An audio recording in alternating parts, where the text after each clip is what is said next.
Hi, I'm Allison Sullivan, a licensed clinical social worker, psychotherapist, and you are listening to Integration Nation, a podcast to introduce you to and expand your knowledge about effective, integrative mental health concepts, practices, and approaches.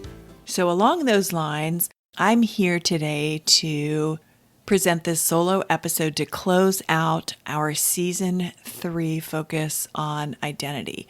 We started Season 3 talking about my own story from the framework of not only my sense of self, but how trauma, and in particular adverse childhood experiences, can impact how our sense of self develops across time. And over this season, we invited a bunch of guests to come and join us to talk about different aspects of self related to identity. Things like addiction, things like domestic violence, things like roles such as parenting or professional identity, gender identity, transitional aspects of our life when we are moving from one phase in our life to another phase in our life. And in each of those episodes, we looked at the specific component parts about that aspect of self or that role,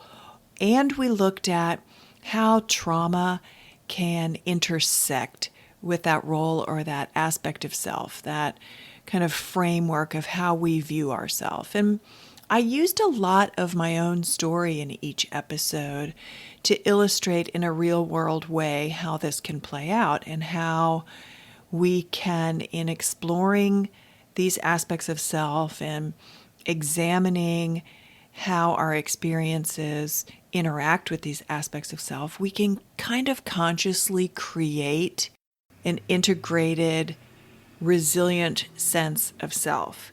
We could have really gone on in Season 3, almost infinitely, really.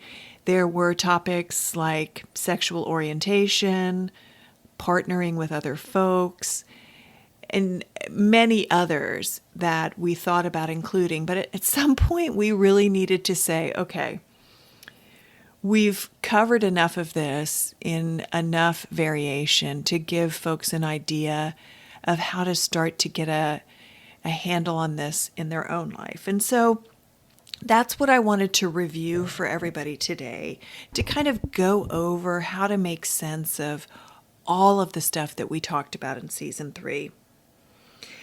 Really, what we want to do to start to think through this stuff is to utilize this simple visualization I use a lot in practice, and I use it in my own life, the visualization of a string of paper dolls. If you think about your sense of self across time, it is a bit like a string of paper dolls. They're all connected.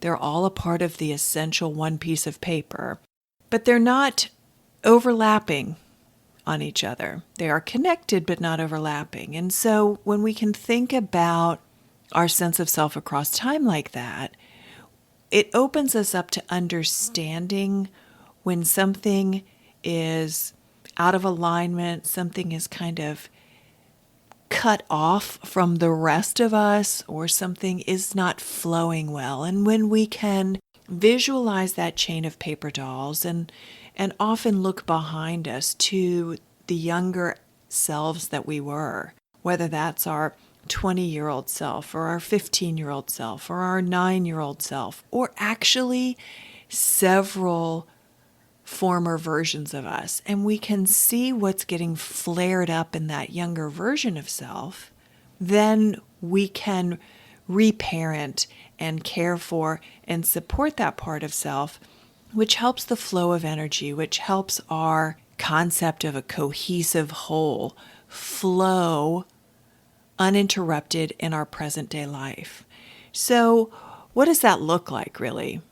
Well, what we tried to illustrate for you in this season was not only using the visualization of the paper dolls to kind of get a sense of which former version of yourself might be flared up or might be struggling, but then we also included letters at the end of every episode. And these letters to that part of self, to that younger self, had some similar aspects to them in form that are important to help each of you practice this in your own life.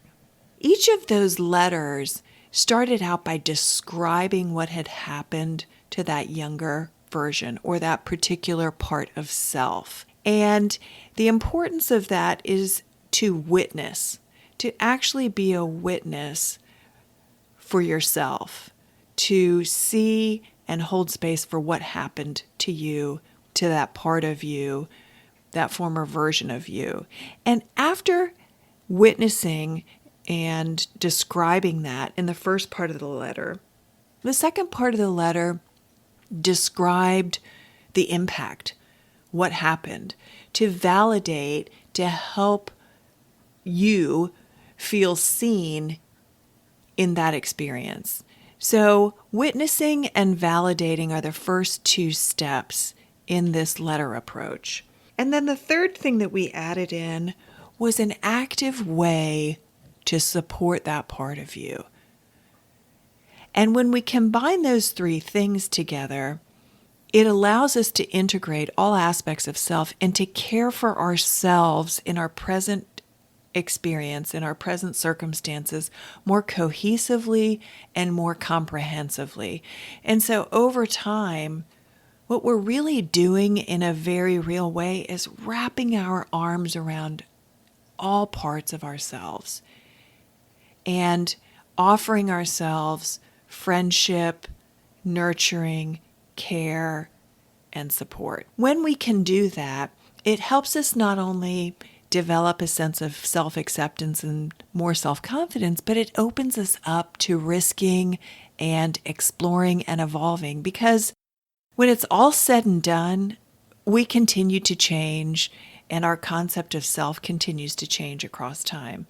It's not like who any of us are at this point in time in our lives is going to remain locked in for the rest of our lives. It's kind of the good news and the weird news about identity. You know, if it's so changeable, if it's so fluid, what's the point of even having processes to explore it? And what was the point of even doing this whole season? And if identity is something that doesn't get locked in, well, the point is that when we can flow with the creative process of life, and when we can be in a present, active, loving relationship with all parts of ourselves, then we experience the changing aspects of life, the dynamic parts of how we shift, how we move through the world, and how we think about ourselves with a lot less fear and a lot more openness to new ideas. And this is important because at the end of the day, you define who you are, no one else. No cultural pressure, no family pressure, no expectations from partners, children, friends, gender groups, faith-based groups, gets to decide who you are. That's your power, your decision at all times and under all circumstances. The world is pretty invested, it seems, in trying to tell us who we are, in trying to pressure us into being resistant to exploring who we actually are, especially if that looks different than the people around us, or that feels different than the prevailing thought in groups of people that we're connected to.